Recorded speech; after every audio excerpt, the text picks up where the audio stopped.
Hello friend, good morning, Radhe Radhe. Welcome to my new blog. कैसे हो आप सभी लोग? आशा करती हूँ आप सभी लोग बहुत अच्छे होंगे, मस्त होंगे, अपने जीवन में खुश होंगे। स्वागत है फ्रेंड्स आपके अपनी यूट्यूब चैनल पर। तो फ्रेंड्स, यह ब्लॉग बुधवार के दिन का है और आज की जो डेट है 30 अक्टूबर है और यह सुबह का टाइम है। इस वक्त अभी सुबह के 5:45 के लगभग हो रहे थे। तो 5:30 बजे के आसपास में उठ गई थी और उठने के बाद बाहर की झाड़ू लगा के और ब्रश करके आ गई हूँ मैं सीधे रसोई में। तो सबसे पहले गैस काउंटर वगैरह क्लीन करी हूँ और एक गिलास अपने लिए गुनगुना पानी करने के बाद यहाँ पर अब देखिए मेरी चाय भी बन गई है। काली चाय अभी मैंने एक ही कप बनाई हूँ क्योंकि अभी कोई सो के उठा नहीं है। और आज भी थोड़ी सी मैं लेट ही उठी हूँ, 5:30 बजे के आसपास, क्योंकि कल बहुत ज़्यादा काम हो गया था तो मैं बहुत ज़्यादा थक गई थी और थकावट के कारण हाथ पैर में दर्द हो रहा था। तो रात में नींद नहीं आई है, काफ़ी देर से नींद आई। तो सुबह 5:30 बजे के लगभग मैं उठी थी। तो यहाँ पर सबसे पहले मैं खाना बनाने का काम कर देती हूँ क्योंकि आज मुझे बाहर की लिपाई पुताई करना है और बाहर के साइड यानी कि थोड़ी सी साफ़ सफाई करना है क्योंकि कल है दीपावली और आज नरक चौदस है, जिसे हमारे यहाँ छोटी दिवाली भी बोलते हैं। और वैसे तो हमारे यहाँ छोटी दिवाली भी नहीं मनाते हैं और धनतेरस में भी कोई पूजा पाठ नहीं होती है, बस दीपक जला के शाम की संध्या पूजन कर लेते हैं, हो गया। हमारे यहाँ जो पूजा होती है सीधे दिवाली के दिन ही होती है। तो यहाँ पर देखिए फ्रेंड्स, बातों ही बातों में मेरा खाना बन गया था और खाने में आज आलू गोभी की सब्जी, दाल, रोटी मैं बना के अभी आ गई हूँ। चावल बाद में बनाऊँगी। और मंदिर के सामने ये थोड़ा सा फर्श है तो ये गंदा लग रहा था तो इसकी मैं लिपाई करूँगी। वैसे अभी जो है लिपाई करने के लिए ज़्यादा बचा नहीं है। तो जब पुराना घर था तो बहुत सारी लिपाई करनी पड़ती थी गोबर की। और हमारे यहाँ बोलते हैं जब भी कोई शुभ त्यौहार होते हैं तो गोबर की लिपाई करना बहुत ज़रूरी होता है। और गोबर में बोलते हैं माता लक्ष्मी का वास होता है, तो इसलिए गोबर की लिपाई करना बहुत ही शुभ माना जाता है। चाहे हम थोड़ी सी ही जगह में गोबर लगाएं, पर गोबर लगाना बहुत ही शुभ होता है। तो देखिए फ्रेंड्स, यहाँ पर आसपास जो डिस्टेम्पर है वाइट कलर का, उससे मैंने ढिग बना लिए हैं। इसके बाद अब मैं जो मंदिर के सामने का थोड़ा सा एरिया है तो यहाँ पर लिपाई कर देती हूँ गोबर से। और इसके बाद थोड़ा सा यहाँ पर करूँगी। इसके बाजू में जो बना हुआ है गाड़ी आने जाने के लिए स्लैब जैसा, तो ये भी फर्श वाला है, तो यहाँ पर भी मैं गोबर से लिपाई कर दूँगी। और यहाँ से लेके मेन गेट तक जो चीप वगैरह लगी हुई हैं पत्थर की, तो उसमें भी मैं लिपाई कर दूँगी। और लिपाई करने के बाद अलग ही खूबसूरती आ जाती है आंगन में। तो यहाँ पर आप देख सकते हैं ये वाले आंगन की, छोटा सा आंगन है, इसकी मेरी लिपाई हो चुकी है और कितना सुंदर दिख रहा है।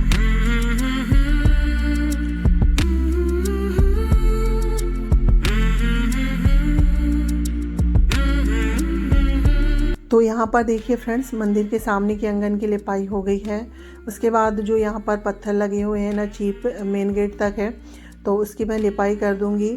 और बच्चे लोगों ने यहाँ पर काफ़ी कचरा था और भिंडी लगी हुई थी तो सभी चीज़ों को निकाल दिए हैं और थोड़ी सी बस रह गई थी तो यहाँ पर मैं कर देती हूँ। बाकी यहाँ की जो सफाई है बच्चे लोगों ने कर दिए थे और थोड़ा बहुत घास वगैरह भी था, तो सारा मैं यहाँ से साफ़ करूँगी क्योंकि दिवाली के दिन घर के आंगन के सामने गंदगी अच्छी नहीं लगती है और बहुत ही ज़्यादा घास वगैरह हो गया था तो सारा हम यहाँ पर साफ़ कर लेते हैं। तो बच्चों के साथ मिलके पूरे ही जो ये बाड़ी है हमारी, तो यहाँ की हमारी सफाई हो गई है। और अभी बाड़ी में हमने लाल भाजी है, मेथी भाजी, लहसुन और पालक भाजी लगाए हुए हैं। तो ये देखिए यहाँ पर, और ये देखिए कितनी साफ़ हो गई हैं। यहाँ पर अभी बहुत सारा कूड़ा कचरा लग रहा था तो यहाँ पर लहसुन और भाजी वगैरह लगी हुई हैं। और देखिए फ्रेंड्स, यहाँ पर जब सफाई हो गई ये कितना अच्छा दिखने लगा था, बिल्कुल साफ़ सुथरा। तो यहाँ पर सफाई हो गई थी। उसके बाद नहा धो के पूजा पाठ करके और खाना पीना भी सारा हो गया था मेरा। और आज मैंने बाथरूम वगैरह भी धुले हैं। तो सारा काम करने के बाद तो यहाँ पर घर का सारा काम हो गया था मेरा। तो अब त्योहारों की भी तैयारी कर लेते हैं क्योंकि घर का काम तो हो ही चुका है। अब त्योहारों के लिए कुछ मिठाइयाँ वगैरह बनाना है। तो मिठाइयाँ में हमारे यहाँ मैं गुलाब जामुन और जो खोए की बर्फ़ी होती है वो बनाऊँगी और नमकीन, क्योंकि ज़्यादा समय नहीं है और कुछ नहीं बना रही हूँ, बस इतना ही बना रही हूँ क्योंकि बच्चों को गुलाब जामुन और जो खोए की बर्फ़ी होती है वो बहुत पसंद है और थोड़ी बहुत बर्फ़ी मार्केट से लेके आ जाते हैं। तो यहाँ पर खोआ मैंने बना ली थी और थोड़ा बहुत खोआ हम मार्केट से भी लेके आ गए थे। तो सारा खोआ को एक साथ करके मैंने गरम कर ली हूँ और मैदा और खोआ मिला के बच्चों को दे दी हूँ। तो वो आट रहे हैं क्योंकि गुलाब जामुन बनाने के लिए मैदा और खोआ को बहुत मलना पड़ता है। तो यहाँ पर बच्चे लोग खोआ और मैदा को मल रहे हैं जब तक मैं चाशनी बनाने की तैयारी करती हूँ। तो यहाँ पर सबसे पहले गुलाब जामुन की चाशनी बनाऊँगी मैं। तो उसके लिए 1 किलो शक्कर ले लिए हैं और उसमें हमने आधा लीटर पानी डाले हैं और इसे अब हमें घुलने देना है। तो एक चाशनी तो हो गई है मेरी, तो इसे मैं दूसरी गैस में रख देती हूँ और इसके बाद ये वाली जो गैस है ना, इसमें मैं कढ़ाई चढ़ाऊँगी। इसमें जो है खोवे की बर्फ़ी बनाने की तैयारी करेंगे। तो खोवे की बर्फ़ी के लिए जैसे कि मेरे पास 3 पाव खोवा है, तो इसमें मैं 1.5 किलो के करीब शक्कर डालूँगी। तो उससे जो मिठाई है ना अच्छे से बन जाएगी। तो सबसे पहले कढ़ाई में मैं पानी डाल देती हूँ और उसके बाद अब हम इसमें चीनी ऐड करेंगे। तो ये मेरी जो पायली है ना, हम लोग इसे पायली बोलते हैं।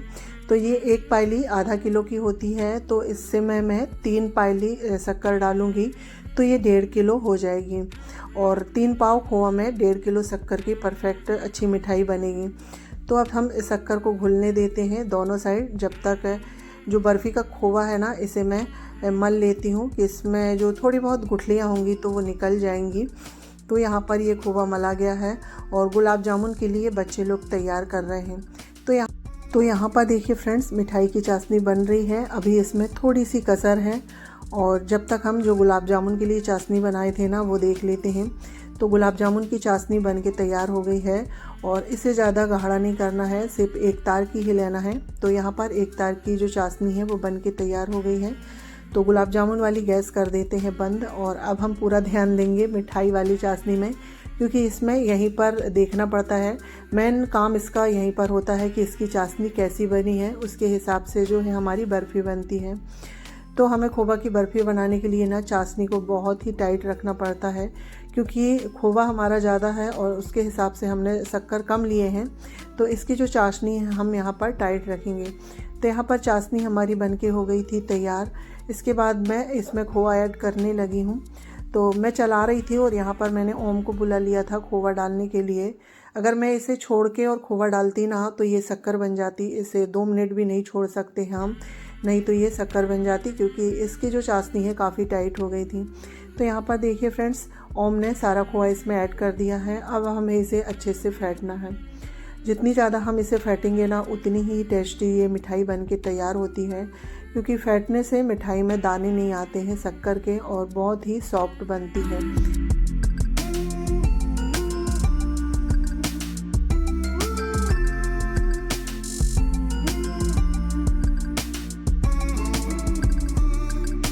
तो देखिए फ्रेंड्स, यहाँ पर मिठाई मेरी बहुत अच्छे से फिट गई थी और ये देखिए जमने भी लगी है। और तो इसको अब मैं थाली में पलटा लेती हूँ। तो ये वही थाली है जिसमें मैंने खोआ मली थी। तो इसमें घी थोड़ा सा तेल लगाने के बाद इसमें हमने जो मिठाई का मिक्सचर है ना सारा इसमें पलटा दिया है और थोड़ा सा और बच गया था तो छोटी थाली में भी पलटा दिया है ऑयल लगा के। इसके बाद ऊपर से मैं इसमें नारियल का जो बुरादा है वो ऐड करूँगी, क्योंकि मुझे नारियल का बुरादा वाली जो मिठाई है ना बहुत अच्छी लगती है। तो दोनों ही थाली में मैं ऊपर से नारियल डाल देती हूँ। बाकी मैं इसमें कोई भी ड्राई फ्रूट्स नहीं डालूँगी, क्योंकि ये वाली जो मिठाई है ऐसे ही अच्छी लगती है। तो यहाँ पर देखिए नारियल का बुरादा डालने के बाद मिठाई को जमने के लिए छोड़ देंगे हम 2 से 3 घंटे। तो मिठाई बन के तैयार हो गई थी। अब हम गुलाब जामुन बना लेते हैं। तो यहाँ पर गुलाब जामुन का जो डो है ना वो तैयार हो गया था और बच्चे लोगों ने इसे बहुत अच्छे से मला है। तो मैंने कढ़ाई चढ़ा के आ गई हूँ और अब हम इसमें गोलियाँ बना लेते हैं। तो चिक्कू के साथ मिलके मैं यहाँ पर गोलियाँ बना रही हूँ, क्योंकि इसे बनाने में समय लगता है। तो बच्चों के साथ मिलके बना लेती हूँ तो सारे काम मेरे ना जल्दी हो जाते हैं। तो यहाँ पर देखिए फ्रेंड्स, गुलाब जामुन की लोइयाँ बन गई थी और तेल भी गर्म हो गया है। और गुलाब जामुन फ्राई करने के लिए हमें तेल को बिल्कुल मीडियम में रखना है। अगर हम तेज़ में रखेंगे तो गुलाब जामुन हमारी ऊपर से सिक जाएंगे और अंदर से कच्ची रहेगी। इसलिए बिल्कुल मीडियम फ्लेम में इन्हें अलटते पलटते सेकना है, तो ये अंदर तक अच्छे से सिक जाती हैं। तो यहाँ पर हमारी जो गुलाब जामुन है वो सिक गई थी और सारी ही गुलाब जामुन मैंने फ्राई कर ली थी। इसके बाद चाशनी भी बन के तैयार हो गई है। तो इन्हें हमें गरम गरम चाशनी में डाल देना है। तो ये देखिए हमारी जो गुलाब जामुन है बन के तैयार हो गई है और सच में बहुत ही टेस्टी गुलाब जामुन बनी थी और सारी गुलाब जामुन में बहुत अच्छे से रस चला गया था, यानी कि गल गई थी। ये देखिए देखने में भी कितनी अच्छी दिख रही हैं गुलाब जामुन और खाने में भी बहुत टेस्टी बनी थी। मीठा और गुलाब जामुन तो हमारा बन गया था। इसके बाद हम थोड़ा सा अब इसमें नमकीन भी बनाएंगे, क्योंकि ये हमारे मोहल्ले में प्रसाद में बंटते हैं, तो इसलिए नमकीन भी बनाना होता है। और जब कोई भी अगर आ जाते हैं त्यौहार में ना, तो नाश्ता देने के लिए कुछ ना कुछ चाहिए, तो सारा कुछ मैं घर में ही बनाती हूँ। तो यहाँ पर नमकीन भी बन के तैयार हो गया था। उसके बाद अब आ गई हूँ मैं बाहर, तो थोड़ा सा बाहर का हाल भी देख लेते हैं। पूरे दिन तो मैं रसोई में ही लगी हुई थी।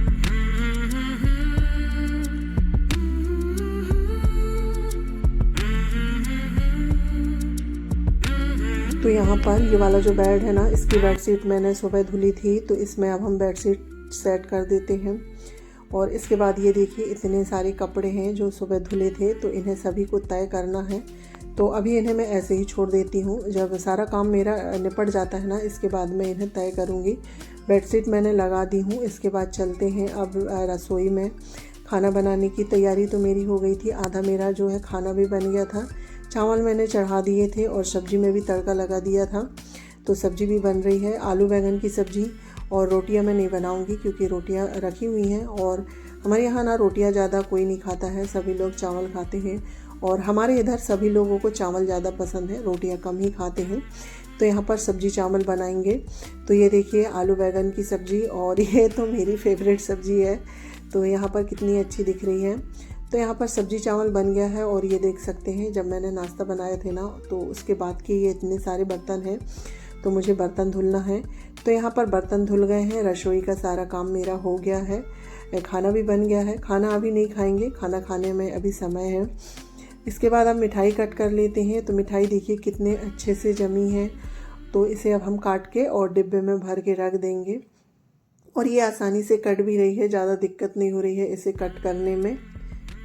तो यहाँ पर देखिए फ्रेंड्स, सारी जो मिठाई है ना, पीस की पीस निकल रही है और बहुत ही आसानी से, बिल्कुल भी गीली नहीं हुई है, अच्छी बनी है और ना ही ज़्यादा कड़क है।